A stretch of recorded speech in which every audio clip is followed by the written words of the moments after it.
If there is any prophet and servant of God over the land who can bring in fresh details from God concerning the liberation of the nation, then definitely that prophet will be considered to be coming from the pits of hell and being a proprietor of heresy and doom. Because guess what?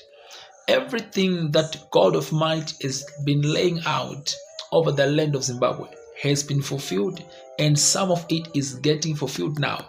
And I want us to see that, in the place of prayer, in the place of intercession and meditation over the nation this afternoon, the Lord of Mighty did not care to bring unto me new details, but what He was showing unto me is what I have said over the past.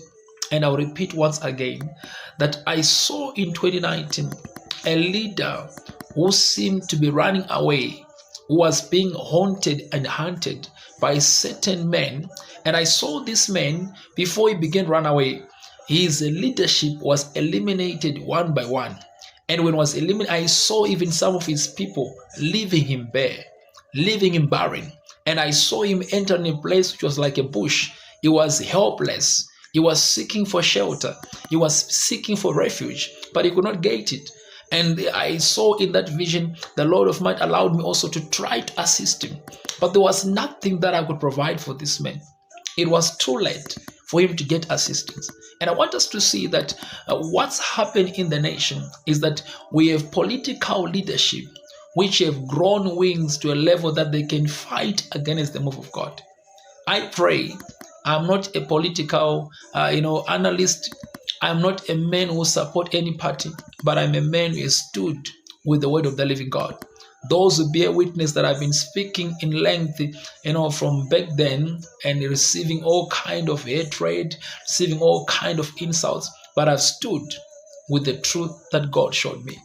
I told people few months before the election that I saw the leader of the Triple C losing in that election. I spoke once again that Zimbabwe's liberation won't come through elections.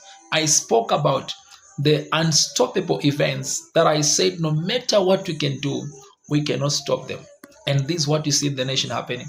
I am one of the few prophets who actually propounded the phrase that Zimbabwe shall be better and shall be greater again. I'm one of the few prophets who came out and spoke about the rise of a new Zimbabwe at a time when no one was having hope, at a time when no one thought that something can happen over the nation of Zimbabwe. Now watch this. I'm urging the leadership of the nation of Zimbabwe. Let's not stop. Let's not fight God. Let's stop fighting God. God's hand is at work. I see in my vision that God Almighty is no longer saying much over the nation. He's implementing some action. If you read in the book of Exodus 4, verse number 21, God said, Moses, you're about to perform miracles. They were called wonders, but these wonders came as plagues. They were plagues to the Egyptians, but they were wonders before the Israelites. What am I saying for Zimbabwe? We've got many wonders in 2025.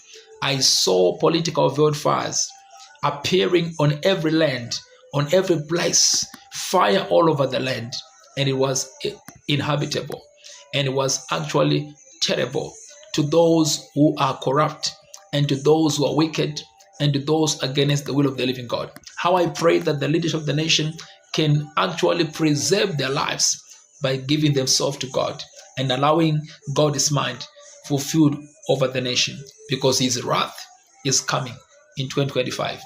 May the eaters of the land stand once again, being firm, being strong, to pray, because Zimbabwe shall be greater, shall be better again. Behold, New Zimbabwe is coming. My name is Peter Wellington, the intercessor of the nation. God bless you, Zimbabwe.